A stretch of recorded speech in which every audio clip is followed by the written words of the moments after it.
来，中美之间围绕着中国周边海域展开了激烈的角逐。从此前美军航母频频到我国南部海域挑衅，再到美国联合众多国家在我国南部海域进行大规模军演，美军的种种挑衅行为简直就不给中国一点面子。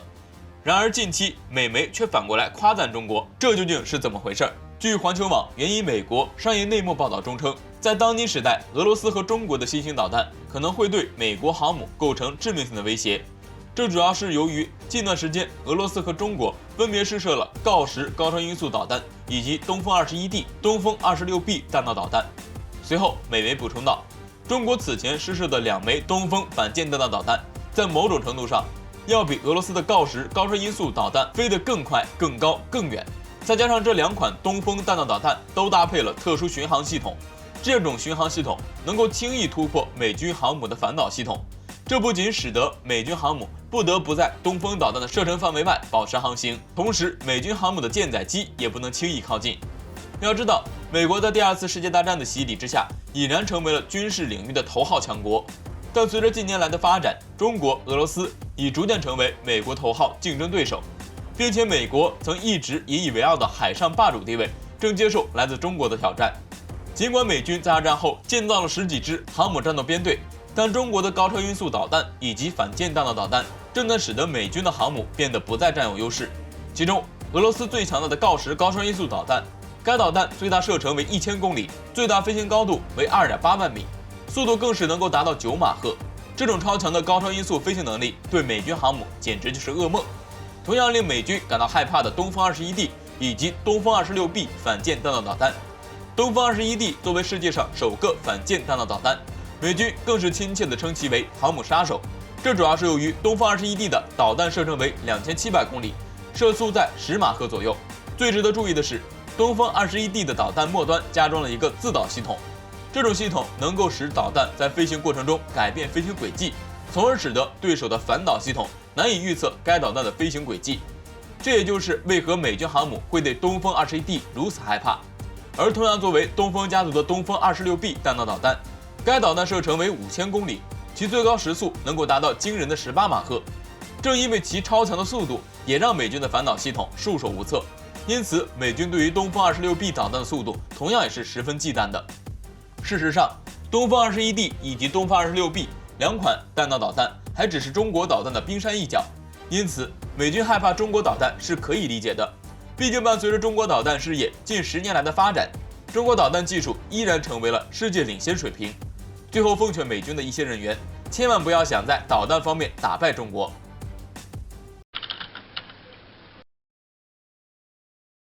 前段时间，空军宣传片中隐隐要掀开一角的 The Next， 让不少网友恨不得在传进视频中自己动手先不看看，这底下究竟是不是众多网友十分期待的轰20隐形战略轰炸机？虽然这并不可能，但是在官方溜了军迷们这么久后啊，不少网友就开始怀疑，这里面是不是有什么目前还没有扒出来的细节。首先从目前被布盖住的真身来看，这架轰20在外形上是类似于美国的 B2 轰炸机，拥有飞翼结构布局，从根子上就追求隐形能力的最高可能性。但是在这种情况下的轰炸机就直接舍弃了超音速飞行的能力，就像是美国的 B2 和之后陆续改版的 B21之类的，几乎都是一样的布局，同时也没有谁的速度可以超过音速，全都是亚音速飞行。反观俄罗斯的白天鹅，虽然隐身能力上并不如何，却拥有超音速行驶能力、超长待机能力以及4台超大发动机推动。并且如果把2种轰炸机放在一起，就可以看出和图160在一起的 B2 实在是有些小鸟依人。从这2者大致的比较上看，中国的轰20作为和 B2 差不多的外形，并且大小区别也不是特别大的情况看，轰20是不是就一定是隐形能力极强，但是却只能是亚音速飞行的轰炸机呢？关于这一点，有分析人士指出，虽然摸着美国的石头来过河，但是就目前中国花这么多时间，并且这么大的代价，只为研制轰20来看，野心绝对不小。轰轰20作为20家族的一员，其他什么直20、歼20、运20之类的早已面世，甚至歼20首飞都已经10年了。如果20家族计划是同一时间决定下来的，那么轰20迟迟不露面的原因就很有可能是在酝酿一个极大的轰动。虽然轰炸机和战斗机，甚至运输机和直升机等研制技术难度并不一样，甚至作为战略轰炸机的轰20难度更大，但是中国科学家的能力那是毋庸置疑的，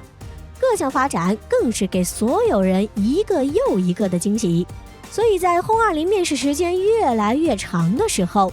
是不是可以猜测，轰20虽然有着和美国 B2 类似的外形，但是却有不一样的选择？就像是分析人士表示，就目前来看，和美国 B2 类似的轰炸机在中国其实并不是十分适用，不管是极端的飞翼布局，还是各种性能上糟糕的表现，甚至同样作为轰炸机的图160，虽然在隐身能力上有着缺陷，但是却依然从其他能力上有着弥补。所以中国在有前2者轰炸机的参考下，或许可以走出不一样的路，直接研制出超想象的轰炸机，不仅拥有隐身能力，还会有超音速飞行能力呢。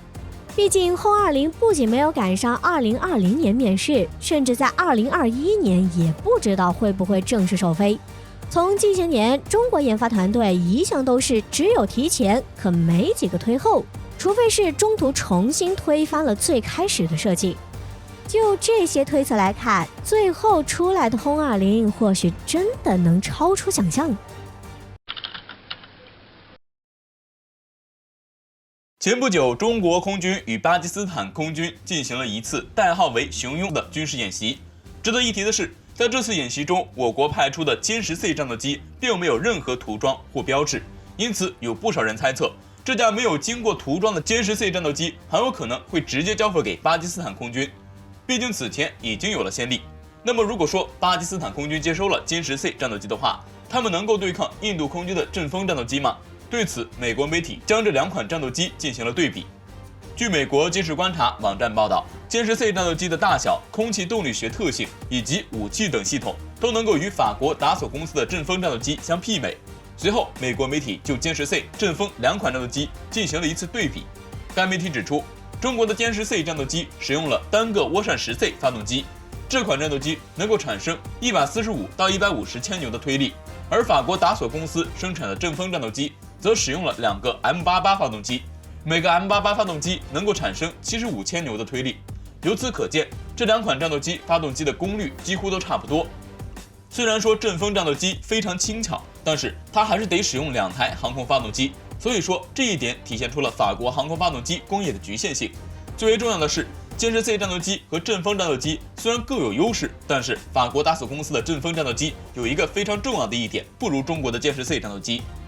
由于歼10C 战斗机使用的是单个引擎，所以它的维护需求相比阵风战斗机来说要少一点。毕竟歼10C 战斗机的机动性比阵风战斗机的机动性还要高，所以歼10C 战斗机的操作性也会更强一点。如果说双方飞行员在战斗过程中，双方战斗机火力相同的情况下，机动性更强大战斗机更加具有优势。所以说，如果巴基斯坦空军使用我国歼10C 战斗机对付印度阵风战斗机的时候，还是有些胜算的。由此可见，巴基斯坦空军并不用太过担忧他们无法对抗印度阵风战斗机，毕竟他们可以随时向我国购买歼10C 战斗机。这样一来，巴基斯坦空军与印度空军之间的差距又会缩小。不过，通过这次比较，我们也能看出，印度空军如果与我国空军产生冲突的话，印度空军的胜算并不会很大。